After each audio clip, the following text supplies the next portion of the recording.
If you understand Magic the Gathering, you have a collection, but you don't understand yet why Bitcoin is and has been an amazing opportunity, I'm going to explain to you in this video for Magic the Gathering players what Bitcoin is. Now, if you already get it, this video might be interesting to you, but it's not really for you.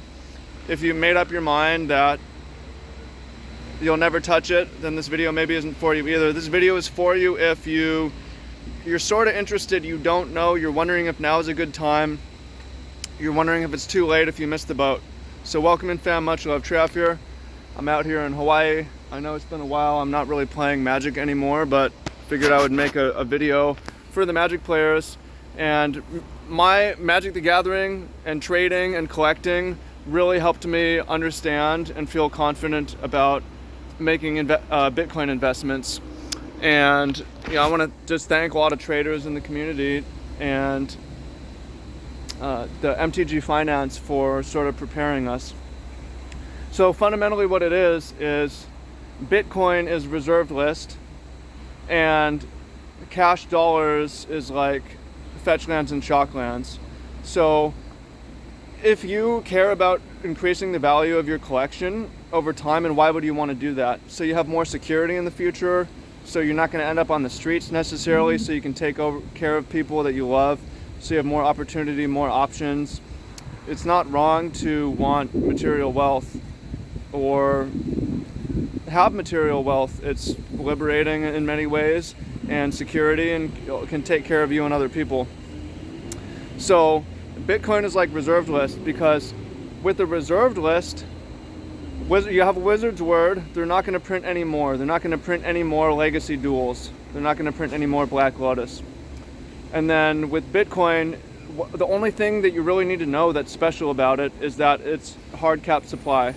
Never be more than 21 million, right? Everything else is extra information. It's limited supply. Reserve list is limited supply. Whatever's been printed has been printed. That's why the value will always go up. Well, periodically it will go down, but on average over the long term, it will continue to go up. Why? Because there's always more dollars being printed. There's always more fetch lands and shock lands being printed. It's the word of the US government, they're gonna print more money. It's the word of Wizards of the Coast, if the fetch shock lands ever get too expensive, we're going to print more, don't worry about them. So it's a mistake to put all of your investment in reprintable cards that you know is gonna be reprinted. Why would you do that? Now there's value in having 4 of each fetch land, 4 of each shock land. The cash is for commerce, to get paid, to interact is great. The legacy dual lands are not as useful for playing the game, but they're more useful for retaining value over the long term. So if you're balancing a collection, yes, you want 4 of every fetch land, shock land if you play the game, and we all play the game, it's business, life, spending money, but you don't want 2 copies, or you don't want 2 play sets, 3 play sets, 4 play sets. Anything extra should be in the reserve list, right? Because in an ever-expanding money supply, ever-expanding card base, there's always more Scalding Tarns. They're gonna reprint it. There's gonna be more Stomping Grounds, but there's not gonna be more Alpha Underground Seas, right? If we trust, the risk is Wizards goes back on their word. The risk is all the miners in Bitcoin, upgrade their nodes and decide they're gonna put more out. Both are possible, but not very likely in the short term. And that's really all you need to know. So as you put dollars into Bitcoin, you're taking a abundant resource, you're taking commons and putting them into mythic rares. Not even. You're taking an abundant resource, there's unlimited of it, there's more coming, there's going to be more. Money supply increased by 25% this year. It's M2 money supply, something like 10x in 20 years. Crazy. But the number of Bitcoins that there will total be stayed the same. The number of Black Lotuses that there will total be stayed the same. The number of reserved lists that there will total be stayed the same. Meanwhile, there's more fetch lands, there's more shock lands, right? So if you didn't understand it before, I hope that helps you understand it now. Again, it's not, we could go all in onto Bitcoin and the regulations and the proof of work and to is it a good peer-to-peer system, and we go, all that's extra information.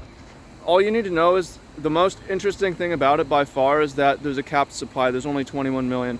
That's also what's really interesting about the reserved list. Try to think of anything else that has that property. There's going to be plenty more gold if we can find it. It's in the universe. There's going to be plenty more. It's like there's infinite supply, or at least more supply, unknown supply of so many things. But the reserved list and Bitcoin are only a couple things that there's really fixed. You know how many there's going to be. It's fixed supply. So that's what makes them good investments over the long term. They might not gain value in the real world, but they won't lose value like dollars will, right? It's like, as they print 1,000 more dollars, the total value of dollars doesn't increase, right? In terms of trade. If you have your slice of the pie just gets smaller and smaller over time. So, if you, my friend, have a bunch of dollars in your bank account, or euros in your bank account, or you have a lot of a huge collection of reprintable cards, I would suggest you allocate a good amount of whatever you want to hold value over a long period of time, years, decades, into things that are limited. Is now a good time to buy, even though it's gone up so much. By nature, again, and there's going to be crashes, but by nature it will continue to go up, just because it's fixed. Dollars and the reprintables are unlimited. So that's really all you need to know. Hope you found that useful. You know, me personally, I don't really see a reason to keep a lot of dollars. And people say you can put money in stocks. I own some stocks, but stocks is like the pie keeps growing too, where there's room for more companies, there's room for more, in the business ecosystem, there's room for more. It's just the space is growing. Whereas in cryptocurrency, that's maybe true, but in the Bitcoin, there's only 21 million. It's limited. So I like investing in absolute scarcity. And there's other things that can go wrong, and I talked about them in previous videos. But this one just want to make you understand. Take something abundant that they're going to print more of. They promise they're going to print more of, and put that money in something that they promise they're not going to print more of. That's a good bet. It's a good bet. So hope you found that useful. Appreciate you. Talk to you soon. See you in the comments down below. Peace.